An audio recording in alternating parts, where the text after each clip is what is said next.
কেউ যদি কোনো সহিহ হাদিস জানা সত্ত্বেও সেটি নিয়ে তাচ্ছিল্য করে, তবে এটা কি তার ঈমানের উপর প্রভাব ফেলবে? জি, সেই ব্যক্তি মুসলিম থাকবে না, কাফের হয়ে যাবে।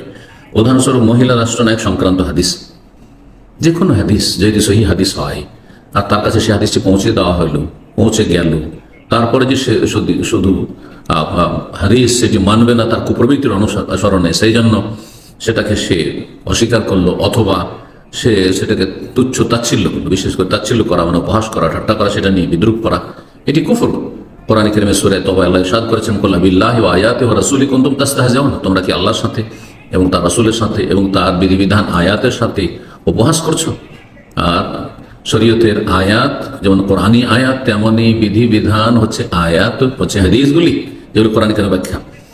শারঈ আয়াত মানে যেসব উৎস থেকে, কোরআন সুন্নাহ থেকে দিনের বিধিবিধান সুপ্রমাণিত হয়, তো সেগুলি নিয়ে যদি কেউ ঠাট্টা করে, যেমন কেউ টাকনার উপরে কাপড় পরছে তাকে নিয়ে উপহাস করে, কেউ দাড়ি নিয়ে উপহাস করে, তাহলে সে ব্যক্তি কাফের হয়ে যাবে। লাতাতে জোর, আল্লাহ বলছেন তোমাদের ওজোর করে লাভ নেই, ওজোর করিও না, এসব অজুহাত পেশ করে লাভ নাই, জানি এমনি আমরা হাসির ছলে বলেছিলাম, এই করেছিলাম। কাদ কাফারতুম বাদা ঈমানিকুম, তোমাদের মুমিন মুসলিম হওয়ার পরে তোমরা কাফের হয়ে গেছে। তাহলে যদি কেউ ইসলাম নিয়ে, মুসলিম নিয়ে, কোনো মুসলিমকে নিয়েও যদি ঠাট্টা বিদ্রুপ করে, কিসের জন্য? তার ইসলামের কারণে, তাহলে সেই ব্যক্তি কাফের হয়ে যাবে। তো রাসূলুল্লাহ